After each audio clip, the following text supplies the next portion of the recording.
hay acceso al Internet. En Oaxaca, solo en el 3% del territorio de Oaxaca se cuenta con señal de Internet. En el Istmo de Tehuantepec se modernizarán los puertos de Salina Cruz y Coatzacoalcos.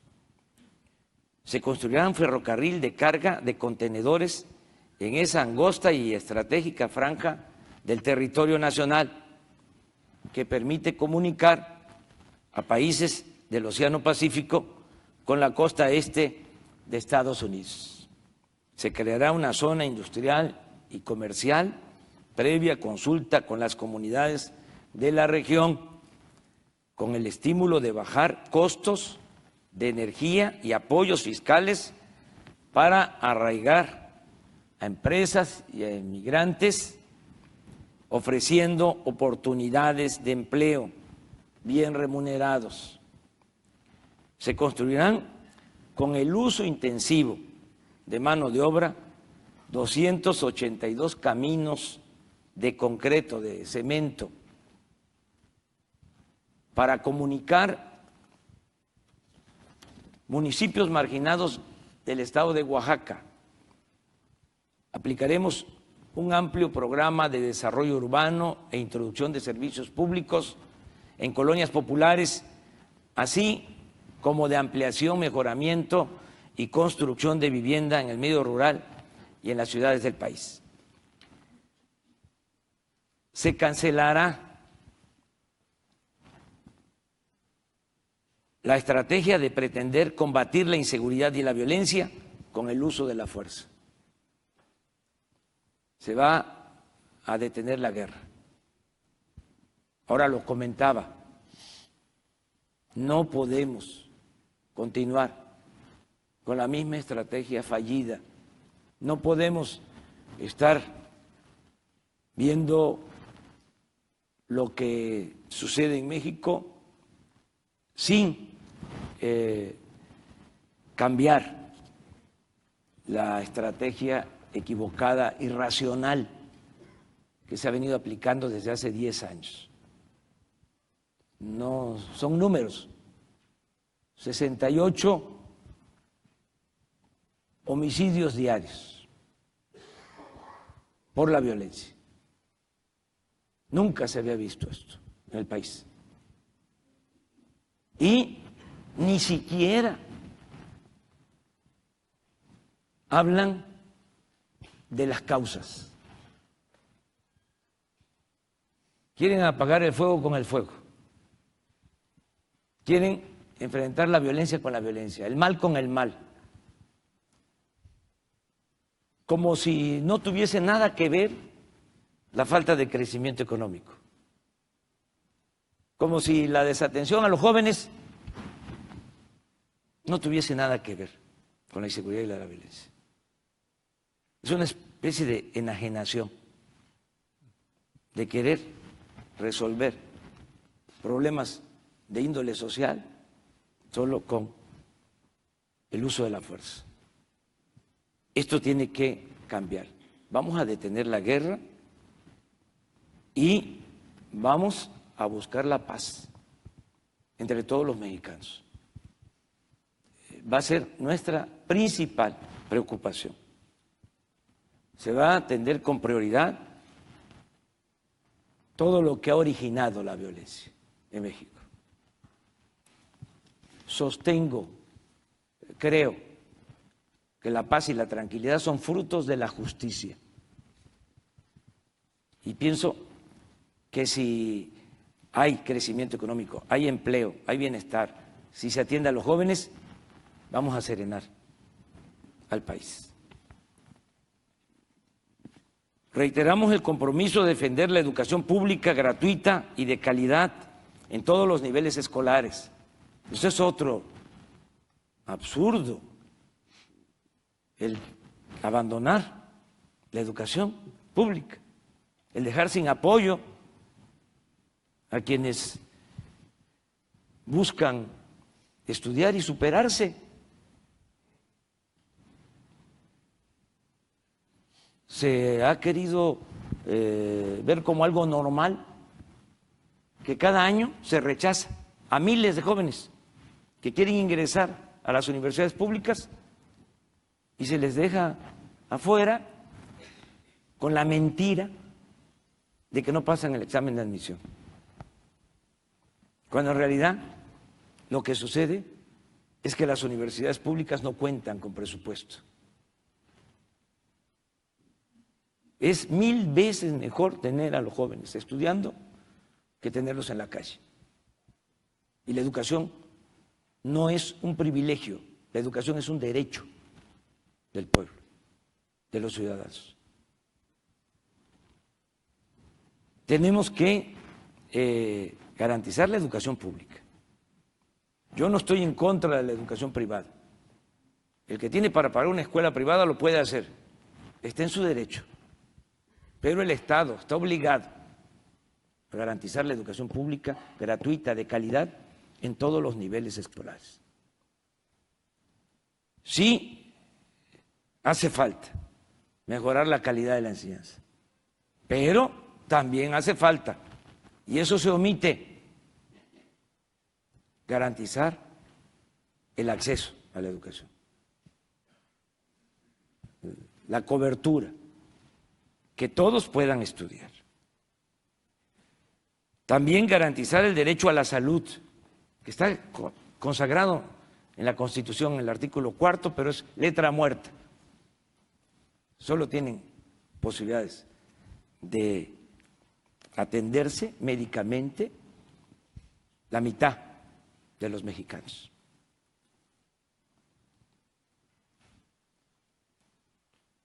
Vamos a seguir apoyando adultos mayores.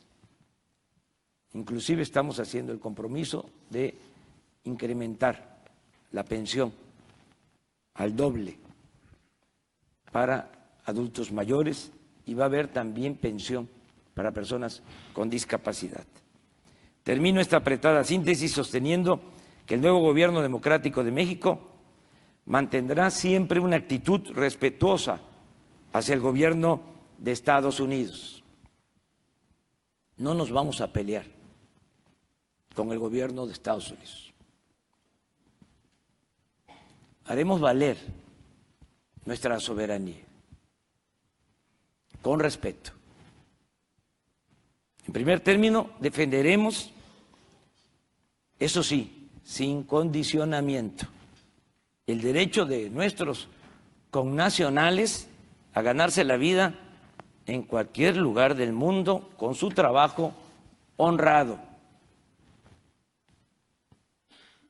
Esto lo convirtió en política de exterior el presidente Wilson, del presidente Roosevelt.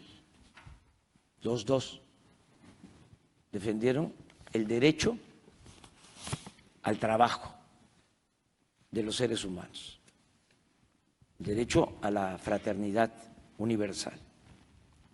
En poco tiempo, los 50 consulados de México en Estados Unidos se ocuparán por completo de la defensa de nuestros paisanos y de los migrantes. Para efectos prácticos, se convertirán los consulados en auténticas procuradurías para la defensa de migrantes.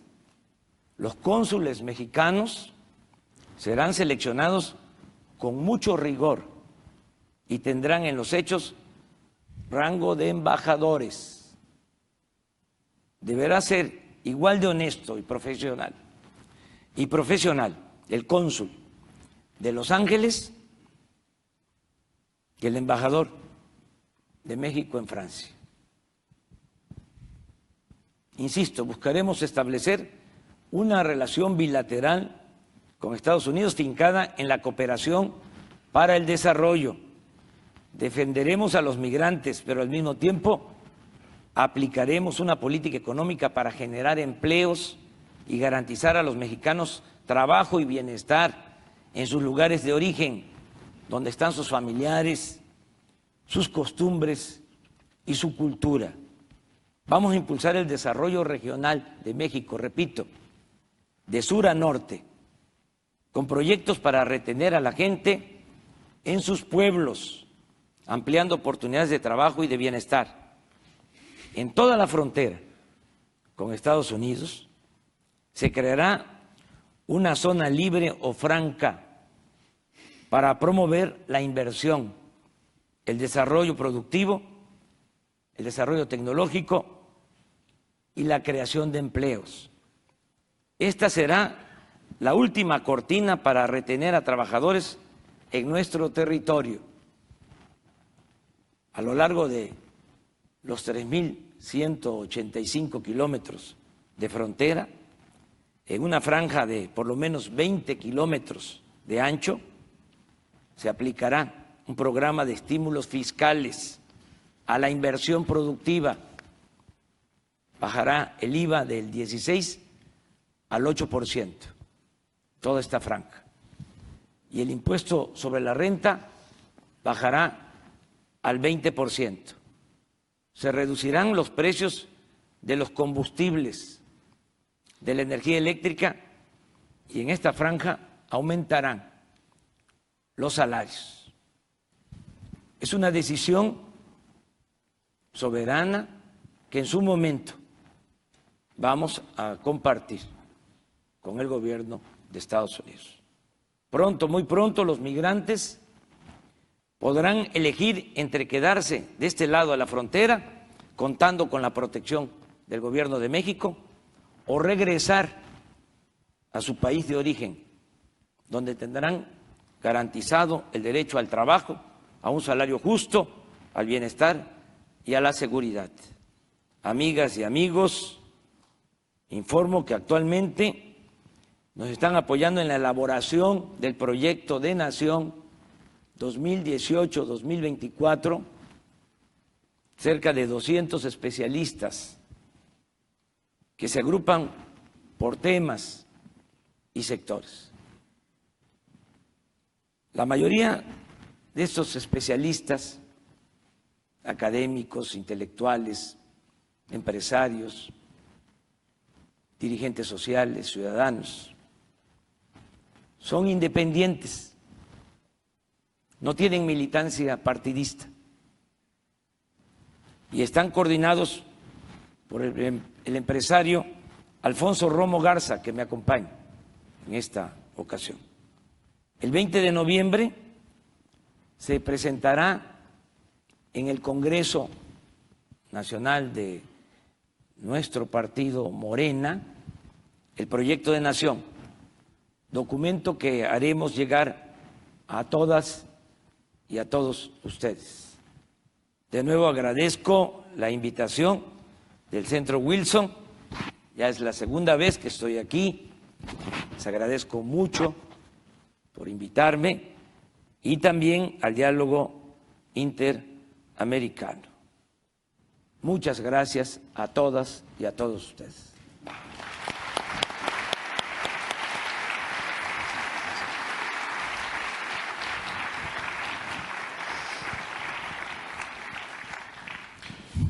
Muchísimas gracias, licenciado López Obrador, por sus palabras, que creo que interesa a todos nosotros aquí presentes, y quiero agradecerles por su visita a Washington y para compartir con nosotros esta mañana sus ideas, su visión para México en el futuro, que obviamente es de mucho interés de todos nosotros.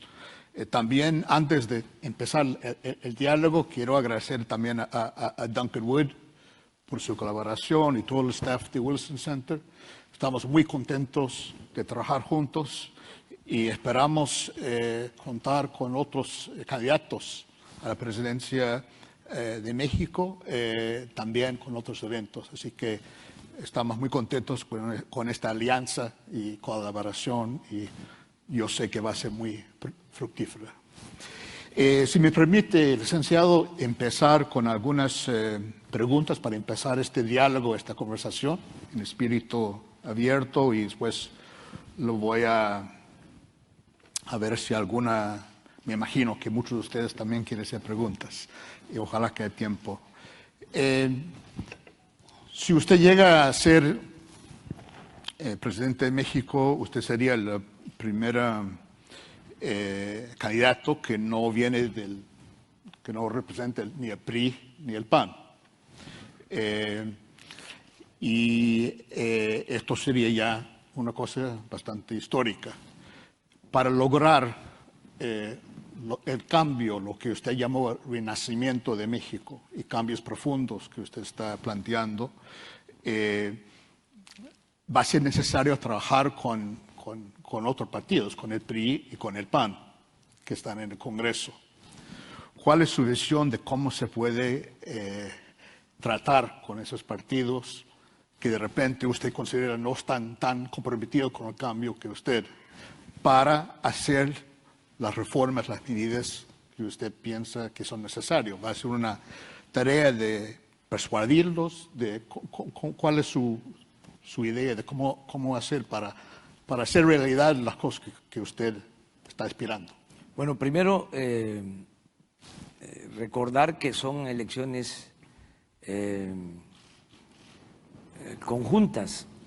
Va a elegirse al presidente y se van a elegir a los integrantes del Congreso el 1 de julio del año próximo. Y nosotros vamos a llamar a votar por el candidato a la presidencia y por los candidatos a diputados y senadores, con el propósito de tener mayoría en el Congreso, que los ciudadanos nos respalden por entero, por completo, que tengamos también mayoría en el Congreso para poder aplicar mejor nuestro proyecto. En caso de que no sea de esa manera, que ganemos la presidencia pero no tengamos mayoría en el Congreso, pues tenemos que buscar acuerdos.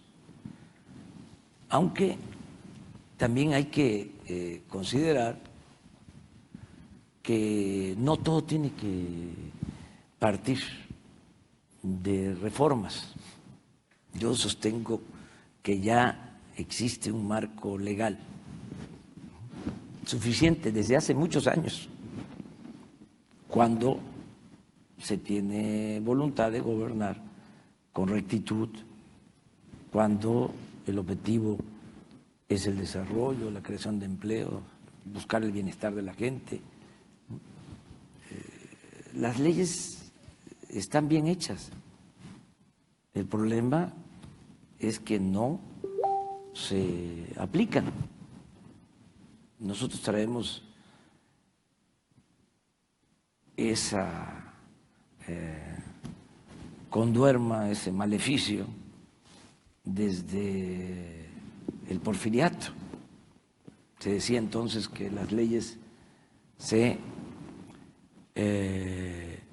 respetaban en la forma para violarse en el fondo.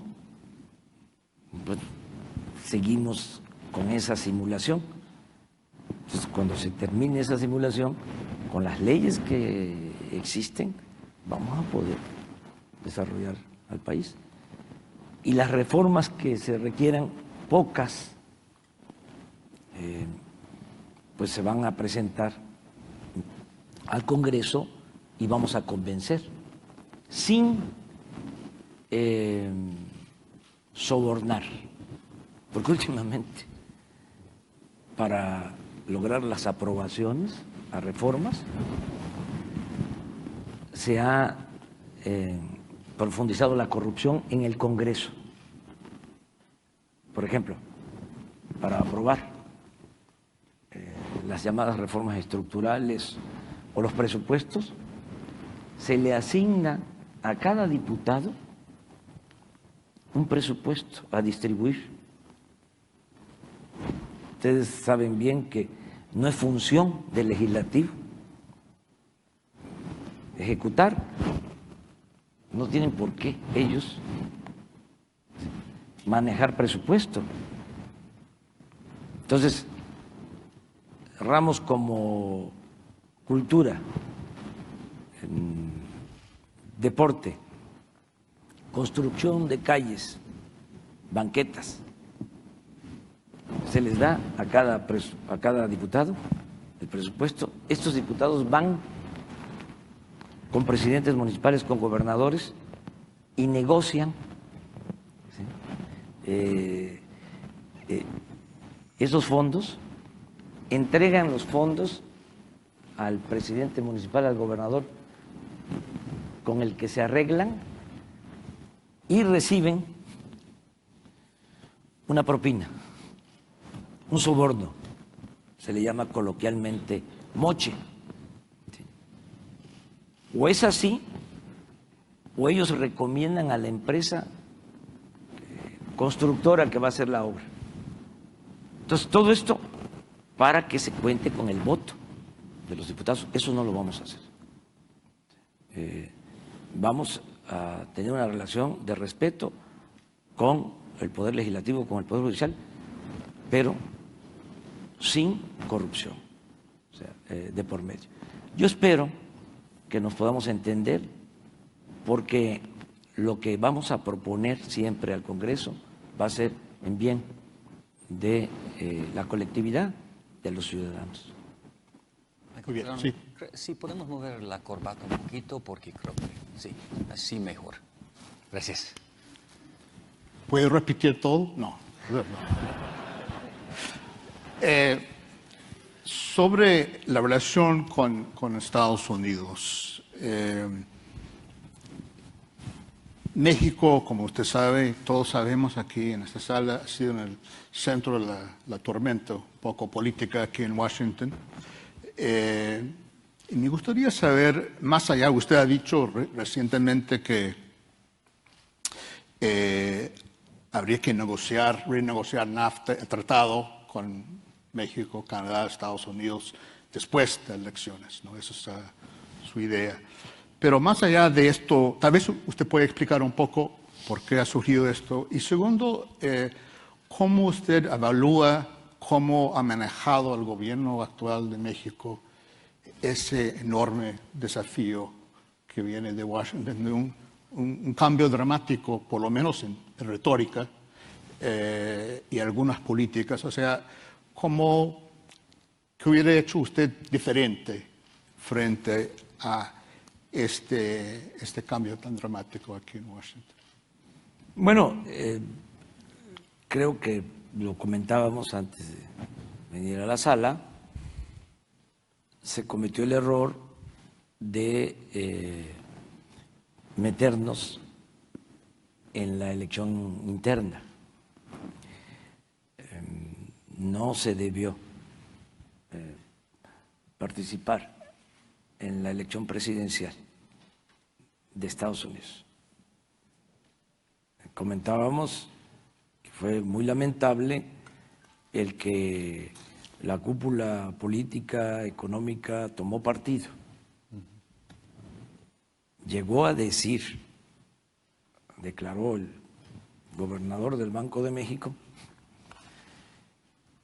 en vísperas de las elecciones, que si ganaba Donald Trump iba a haber un huracán, fase 5. Imagínense cuánta irresponsabilidad.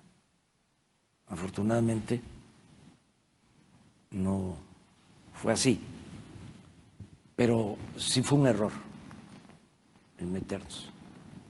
Se debió actuar con mesura. Ya cuando se quieren convertir los discursos de campaña en política de Estados Unidos, ya es otra cosa. Entonces, ya era necesario, entonces sí era necesario la intervención para fijar con mucha claridad nuestra postura, no permitir agravios a México, porque no fue el mejor trato, ni en campaña, pero también al inicio del gobierno, dos decisiones: una, insistir en la construcción del muro, y dos, la peor, la de emitir un acuerdo para perseguir a migrantes en este país. Debió intervenir el gobierno mexicano de inmediato y acudir a instancias internacionales, a la ONU, a presentar una denuncia formal por violación de derechos humanos. No se hizo. Luego ya conocemos otros episodios desagradables, esa llamada telefónica entre el presidente Donald Trump y el presidente Peña, muy lamentable.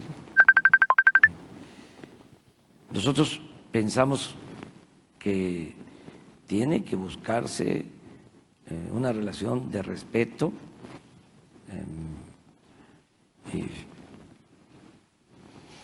con deseos de cooperación y hacer a un lado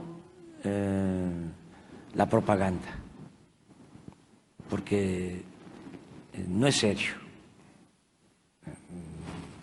decir voy a construir un muro y lo van a pagar ustedes y aplauso de ciertos sectores, o hacerlo para explotar un sentimiento nacionalista que hay en todos los pueblos. No se me hace serio. Decir vamos a poner un arancel en la frontera del 30%, olvidando de que tenemos una relación necesaria. Si ponen ese arancel, si no se atienden bien las relaciones comerciales, por poner un ejemplo, a los estadounidenses les costaría más comprar vehículos nuevos si se castiga a la industria automotriz de México o a la industria de autopartes. $5,000 más por vehículo en promedio pagarían los consumidores estadounidenses. ¿Cómo van a competir las empresas de Estados Unidos sin México, con Asia, con Europa? Pues todo esto hay que plantearlo y con mucho respeto hacer entrar en razón al presidente Trump, hablar sobre estas cosas y buscar una relación respetuosa. Tenemos por geopolítica, por la frontera, por relaciones de amistad, por nuestras culturas, tenemos que buscar un entendimiento. Nosotros no vamos a apostar a la ruptura sin dejar de pensar en la diversidad comercial que se requiere. Nuestra relación principal en lo económico y lo comercial es con Estados Unidos. Estamos muy conscientes de eso y tenemos que buscar la manera de entendernos. Cooperación para el desarrollo, estos proyectos, no muros, no uso de la fuerza, desarrollo, empleo. El problema de el narcotráfico, por ejemplo, atenderlo de manera conjunta, no dejarle solo la responsabilidad a México. Nosotros no queremos muertos en nuestro país. Y esto tiene que ver con atender el problema de la demanda, del consumo en Estados Unidos. Y no se están haciendo las cosas. Para eso no hay una campaña para llamar a los jóvenes y al pueblo a no consumir drogas. Y una campaña con todos los medios de información que no son un poder, los medios de comunicación en México, en Estados Unidos, que no nos levantamos en la mañana a ver el internet, redes sociales, a ver la televisión, a escuchar la radio, que no podemos llegar a un acuerdo, no solo los gobiernos, las sociedades, los pueblos, para fortalecer valores y enfrentar el problema de la drogadicción y reducir el consumo, o sea, atender las causas. Si sigue habiendo consumo, demanda, pues nuestra frontera va a ser vulnerable. ¿Sí? No es un asunto que se pueda resolver solo con muros. O sea, tenemos que atender, repito, las causas. Desarrollo, empleo, fortalecimiento de valores, no apostar tanto al uso de la fuerza. ¿Por qué no una reducción del presupuesto militar para transferir esos fondos al desarrollo social en Estados Unidos y a que se atienda a los jóvenes? Yo creo en eso. Ese es el diálogo que queremos tener. O sea, no muros, no militarizar la frontera, no. Eso no resuelve. Eso es propaganda.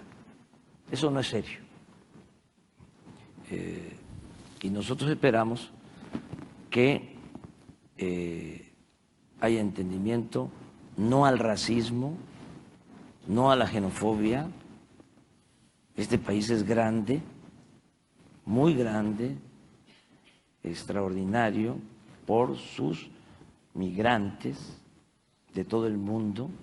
Así tiene que ser Estados Unidos. No cerrar Estados Unidos, no querer convertir Estados Unidos en un gueto absurdo. Pero todo eso lo vamos a hablar en su momento. Ya me alargué. Bueno, muchas gracias. Usted ha resaltado mucho aquí esta mañana el tema de corrupción, que es un tema creo que en casi toda la región. Hay elecciones también el año que viene en Brasil y en Colombia, y también va a ser muy importante en el debate, en la elección, seguro. Un tema en particular, creo que para ser más transparente y hacer público información, juegan un papel muy importante los periodistas. Y en México este año ha dado 10 periodistas en México.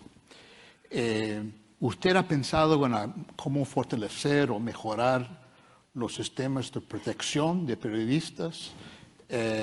Más allá del desarrollo, usted ha planteado cosas, pero son de largo plazo. Esta cosa de periodistas investigando temas de crimen organizado, de corrupción, es un tema urgente. ¿Hay algo que podría hacer para atender ese problema y fortalecer los mecanismos de protección? Sí, desde luego. Garantizarles su seguridad, buscar las estrategias o el mecanismo más adecuado para protegerlos, que no sean agredidos. Nosotros condenamos todos estos asesinatos. Yo nada más lo único que diría es que se tiene que resolver lo inmediato, pero ya empezar con lo estructural, porque siempre nos parece de que atender las causas, que haya crecimiento, que haya empleo, que se atienda a los jóvenes, que se garantice la educación, eso es de mediano y de largo plazo. ¿Sí? Siempre me dicen, sí, eso está muy bien, pero ¿qué va usted a hacer? Sí, mañana, pasado. Entonces, claro que mañana y pasado se va a actuar.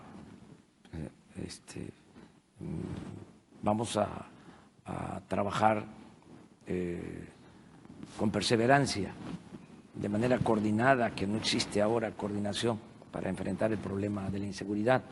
Yo fui jefe de gobierno en la Ciudad de México y todos los días a las 6 de la mañana, incluidos sábados y domingos, me reunía con el Gabinete de Seguridad, con el secretario de Gobernación, con el secretario de Seguridad Pública, con el procurador.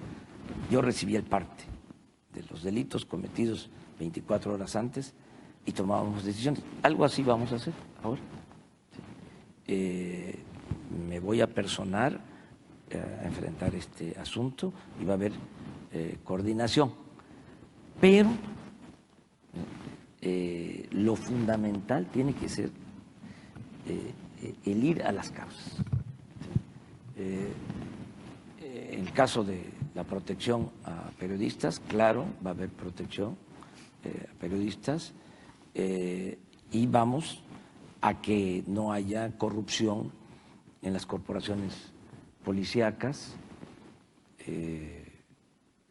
los problemas que se tienen también se han originado por la corrupción. Hay lugares en donde la policía está controlada por bandas de delincuentes, hay autoridades controladas por la delincuencia, porque como no se han infundido valores, como ha sido el ganar por ganar, el mal ejemplo, el haya sido como haya sido. Entonces, para ganar una elección se recibe dinero de organizaciones criminales y llega una autoridad, un presidente municipal, un gobernador al cargo y le tiene que dejar al crimen la Secretaría de Seguridad Pública. Entonces ellos manejan la policía. Entonces, una de las cosas que se tienen que hacer de inmediato, eso sí, al día siguiente, es definir la frontera con mucha claridad entre autoridad y delincuencia. Que no sea lo mismo, que no haya frontera. Entonces, sí, para nosotros es un compromiso garantizar la protección a los periodistas. Muy bien. Duncan, ¿tú querías hacer una pregunta? Sí, gracias, Michael. Licenciado, usted habló bastante del sector energético durante su discurso, que es un sector fundamental para la prosperidad de México. Y después de la reforma energética en 2013-2014 en México, muchas empresas privadas mexicanas y extranjeras han invertido miles de millones de dólares en el sector. Ya tenemos 2 nuevos descubiertos impresionantes en el Golfo de México, gracias en parte a esas inversiones. Pero usted ha dicho que si llega a la presidencia, que quiere dar revés a estas reformas o por lo menos consultar al pueblo mexicano sobre las reformas energéticas. Y esto me parece una estrategia muy interesante. Obviamente, la Constitución dice en México que solo se puede hacer esta consulta pública sobre la reforma energética creo que en 2021, si no estoy equivocado, y que tiene que trabajar en conjunto con el Instituto Electoral Nacional y con la Suprema Corte. Tal vez nos podría dar uno de sus pensamientos sobre el éxito o no de las reformas hasta el momento, los resultados y el proceso que haría usted en una consulta pública con el pueblo mexicano. Bueno, yo difiero que haya llegado mucha inversión a México por las reformas estructurales, en particular por la reforma energética. Eso es parte de la publicidad, miles de millones de dólares. E incluso tampoco es del todo cierto que por esas inversiones se descubren nuevos yacimientos de petróleo. Esa es la opinión de quienes defienden, ¿no?, las reformas. La realidad es otra. No hay esa inversión y se está cayendo la producción. O sea, nosotros llegamos a producir en 2004 3.400.000 barriles diarios. 3.400.000 barriles diarios. Y estamos produciendo, se están extrayendo 2 millones. Pero las inversiones toman entre 5 y 7 años para rendir frutos, ¿no? Sí, sí, pero todavía no están perforando. O sea, todo es publicidad. Si ustedes revisan, porque ante todo se necesita honestidad, seriedad. Si ustedes revisan lo que decían los funcionarios del gobierno, lo que decía el secretario de Energía, antes de que se presentara la reforma energética, hablaban de que iba a haber de inmediato un crecimiento en inversión y en la producción. Recuerden esos pronósticos y van a ver que no se apegan a lo que está sucediendo en México. Fue mentira.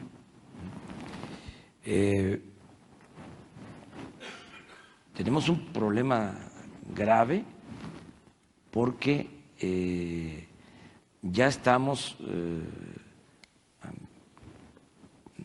extrayendo lo que consume nuestro país, con el agravante de que el petróleo ni siquiera lo podemos procesar en México, tenemos que comprar la gasolina.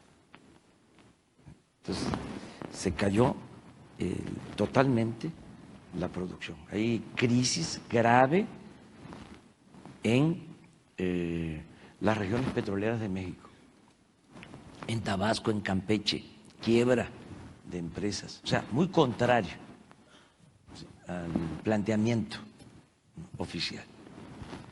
Nosotros vamos a intervenir porque no queremos quedarnos sin producir petróleo. Hay que detener la caída en la producción, si no vamos a terminar comprando crudo. O sea, eso no. Entonces vamos a intervenir pronto y vamos a revisar los contratos.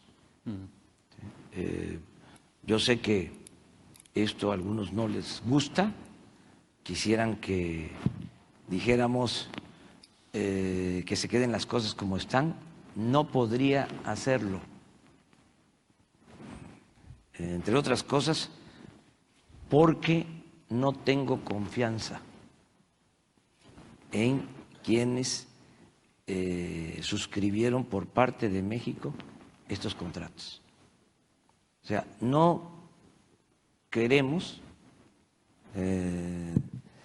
llevarnos la sorpresa la mala experiencia de que los contratos con las petroleras tengan las características de los contratos de Odebrecht. Por eso se van a revisar.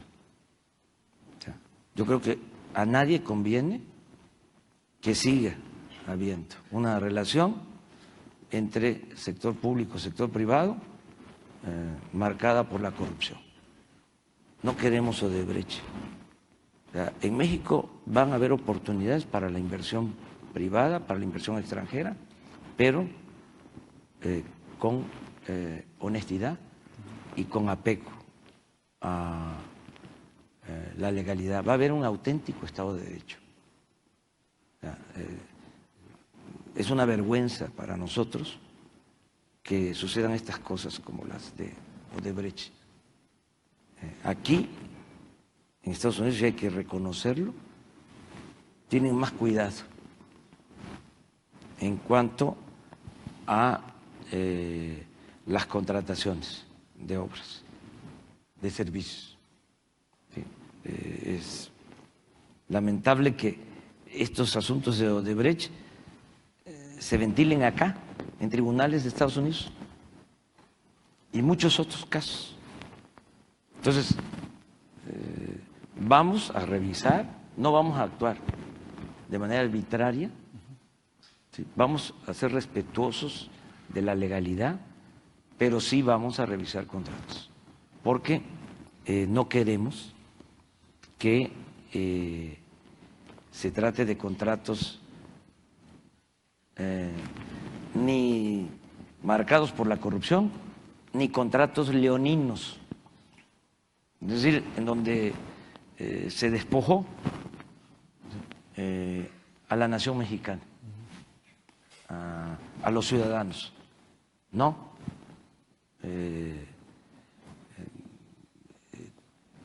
Todo lo relacionado con Pemex tiene que ser un negocio público. ¿Sí? Son utilidades para los mexicanos y tenemos que cuidar eso. No es un asunto ideológico, no es un asunto político, es un asunto que tiene que ver con el juicio práctico. Es decir, no puede perder la nación. No podemos nosotros permitir que haya corrupción y que se beneficie a una parte de bienes que pertenecen al pueblo de México, que pertenecen a la nación. En su momento vamos a tratar esto, pero sí se van a revisar los contratos. Muy bien, nos está acabando un poco el tiempo, pero quiero abrirlo para el pueblo, que ha sido muy paciente, esperando, y tal vez toma más un par de preguntas.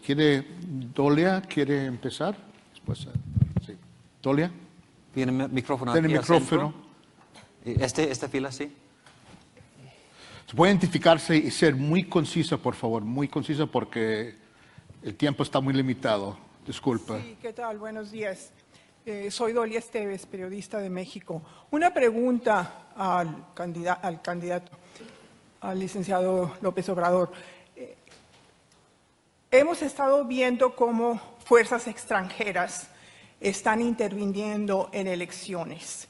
Me refiero concretamente a los rusos, que ya está más allá que comprobado que sí intervinieron en la elección de Estados Unidos. Mi pregunta es, ¿hasta qué grado está usted o su partido preocupados de una intervención por parte de Estados Unidos en las elecciones presidenciales del próximo año, más aún cuando es sabido que el gobierno actual, el gobierno de Donald Trump, lo ha comparado muchas veces con Chávez, con Maduro y con otras fuerzas que ellos consideran verdaderamente antagónicas a los intereses de Estados Unidos?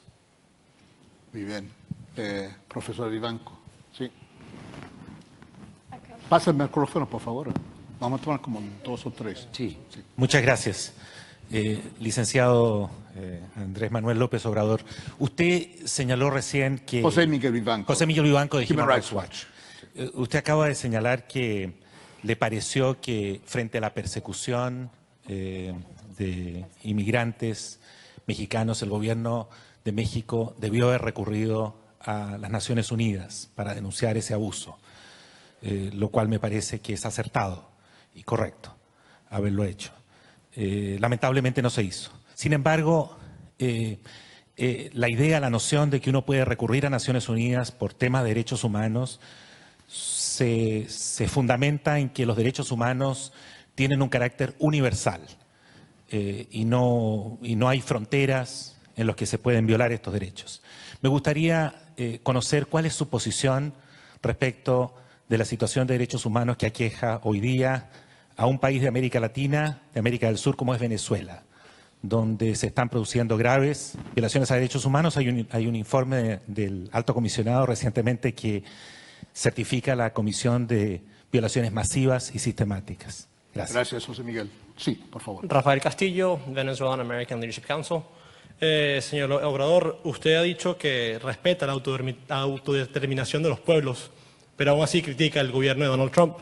Aún no ha criticado al gobierno de Venezuela. Y usted, la razón por la que se lanza presidente, dice que es para acabar con la corrupción. Misma razón por la que se lanzó Hugo Rafael Chávez Frías en el 99. Y hoy en día Venezuela es uno de los gobiernos más corruptos de Latinoamérica y del mundo. La pregunta es, ¿por qué no ha criticado al gobierno de Venezuela si cree que la corrupción es el mayor problema que tiene México? Bueno, sí, por favor. La última pregunta. Voz de América, Verónica Valderas Iglesias, y quisiéramos saber cuál es su reacción al anuncio que hizo el gobierno del presidente Donald Trump sobre DACA. Sí, señor. Arriba, sí. Sí. Jesús Esquivel, de la revista Proceso. Usted dijo que su prioridad número 1 es acabar con la corrupción. Yo quisiera saber qué podría hacer usted si llega a Los Pinos frente al caso del fiscal de la Nación que quieren sobre todo imponer ahora al Procurador General de la República, las imposibilidades que hay en términos legales para poderlo reemplazar. Todo mundo habla de que esto perpetuaría el asunto de la corrupción en el gobierno de Peña. Usted ha dicho que no va a haber cacería de brujas si llega a ganar la presidencia, pero creo que el país ahora, más que una cacería de brujas, demanda justicia, porque los casos que se han dado, como el del exgobernador de Veracruz, ya vemos que la impunidad se sigue estableciendo Jesús, como regla. Sí. ¿Qué va a hacer usted si imponen a Raúl Cervantes como el fiscal general de la Nación? Bueno, Listo. gracias. Bueno, Dolia,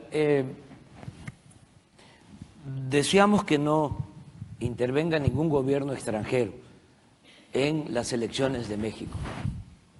Y si esto se presenta, lo vamos a denunciar. Tampoco les va a ir bien, porque nuestro pueblo no quiere que se involucre ningún gobierno extranjero en asuntos que solo nos corresponden a los mexicanos. No pienso que ayude eso a nuestros opositores. Los podría hasta perjudicar. Y nosotros también haríamos la denuncia. Acerca de lo de Venezuela, que son las dos preguntas, hemos mantenido una relación respetuosa, no queremos involucrarnos, deseamos que haya diálogo en Venezuela, que haya una intermediación. He propuesto que ayude el Papa Francisco en la intermediación. Pero se tienen que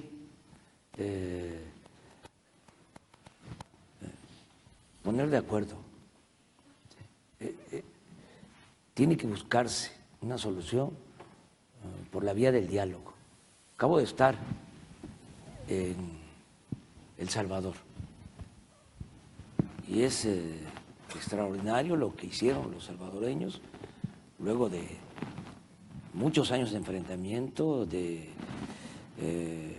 muertes, de asesinatos de campesinos, de obreros, empresarios, policías, soldados, monjas, sacerdotes, de Monseñor Rivera. En plena homilía fue asesinado. Pero tuvieron la capacidad, los salvadoreños, de buscar un acuerdo y firmaron la paz. Y ahí van, no dejan de tener problemas, pero están resolviendo sus diferencias sin violencia política. Entonces, yo lo que deseo para el caso de Venezuela, para su pueblo, que se busque la conciliación, apostar a eso, no a la confrontación, porque no se resuelve nada. Yo soy dirigente de un movimiento social, político en México. Llevamos años enfrentando a un régimen corrupto, autoritario. Bueno, nos robaron la presidencia de la República. Creo que en 2 ocasiones. La primera, sin duda. Tengo las pruebas. Y no se rompió un vidrio. No se ha sacrificado a nadie. Entonces, sí se puede, con la no violencia, y buscando el diálogo, y no buscando eliminar al adversario, o sea, no ver al rival como enemigo a destruir, sino como adversario a vencer.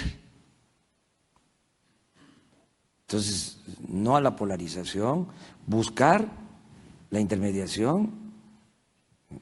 Bueno, aquí está el diálogo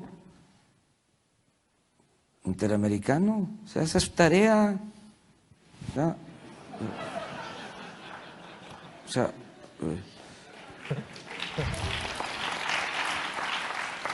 buscar que haya la conciliación, y eso es lo que puedo yo comentar.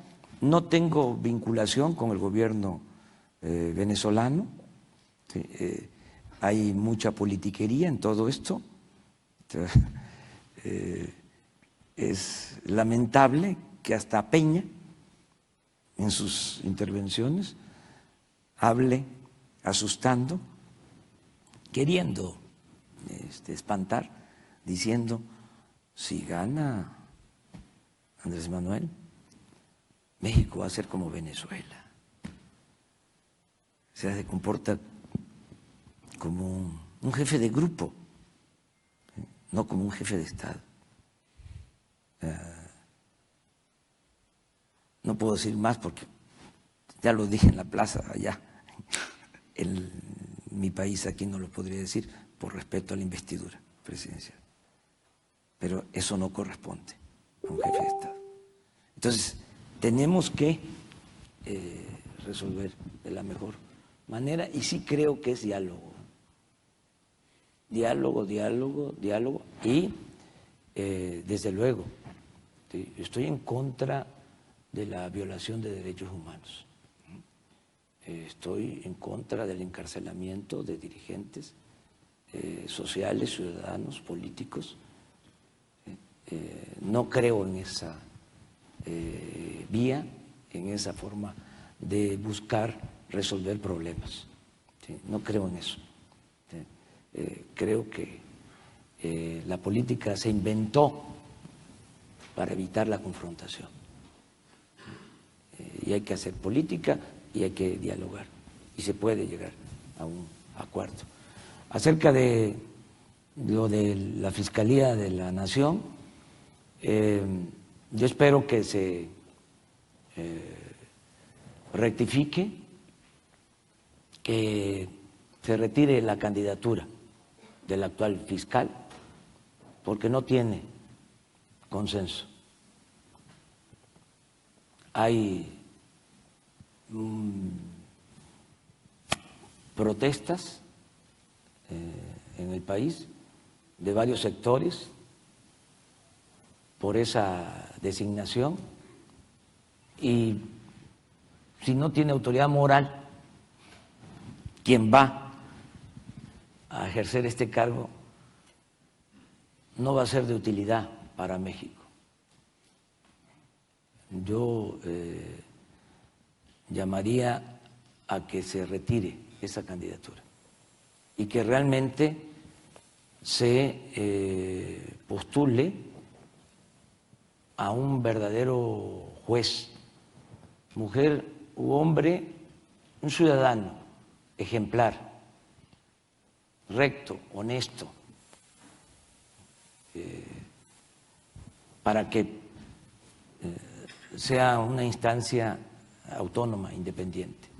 Si no se da esto, se imponen,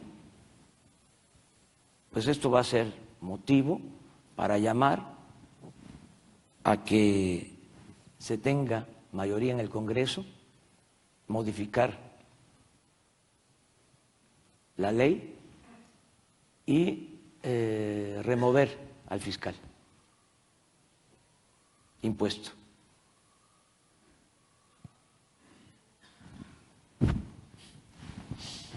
Bueno, muchas gracias.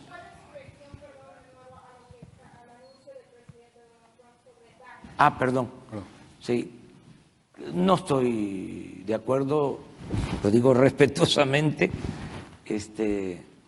sin ánimo de parecer injerencista. Creo que hay que dar oportunidades a los jóvenes y fomentar el talento,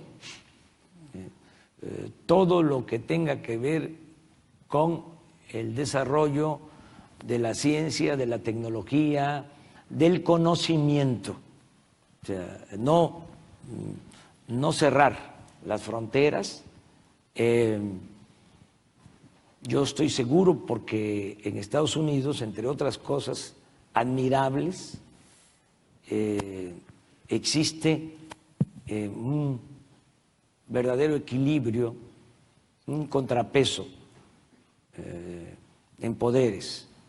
Estoy seguro que el Congreso va a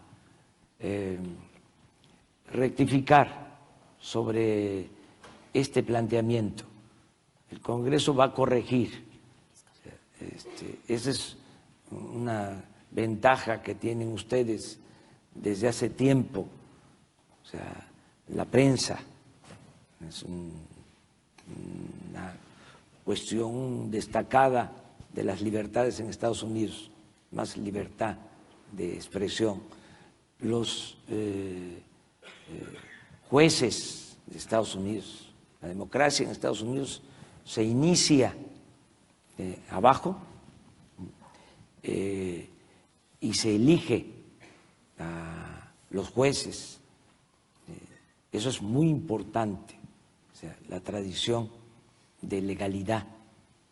No fue casual que muchos revolucionarios nuestros,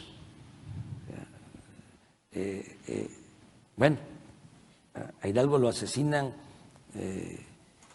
en Chihuahua. Juárez se protege en lo que ahora es Ciudad Juárez, que se llamaba Paso del Norte, en El Paso, Texas. Madero inicia la revolución desde Estados Unidos. Y muchos revolucionarios, los Flores Magón, enfrentaron a la dictadura porfirista desde Estados Unidos. Porque si aquí los detenían, iban a los jueces y podían obtener libertad. Si en México los detenían, con Porfirio Díaz, era la ley fuga, los desaparecían. Entonces, hay cosas que tienen los estadounidenses admirables, y una de ellas es este contrapeso del legislativo. No es el ejecutivo el poder de los poderes.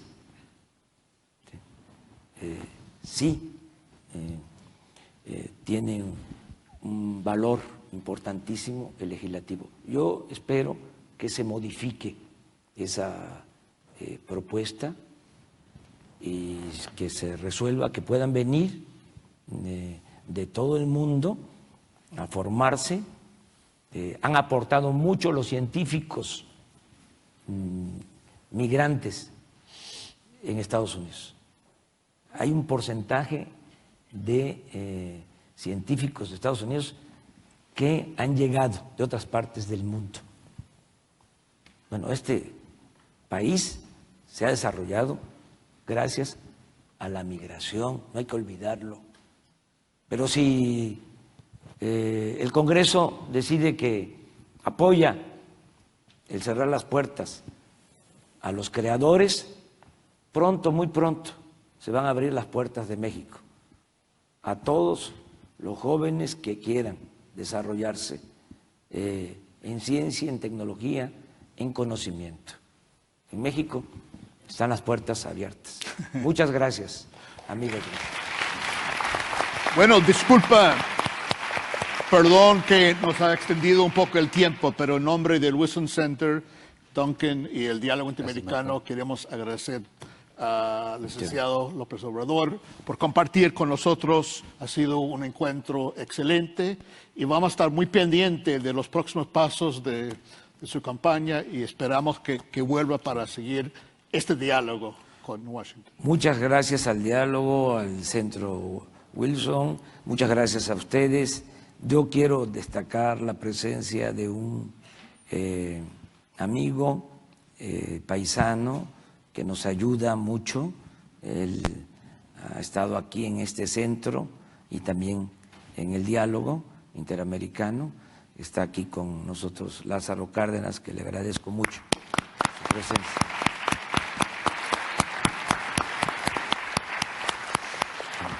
Muy bien. Perfecto.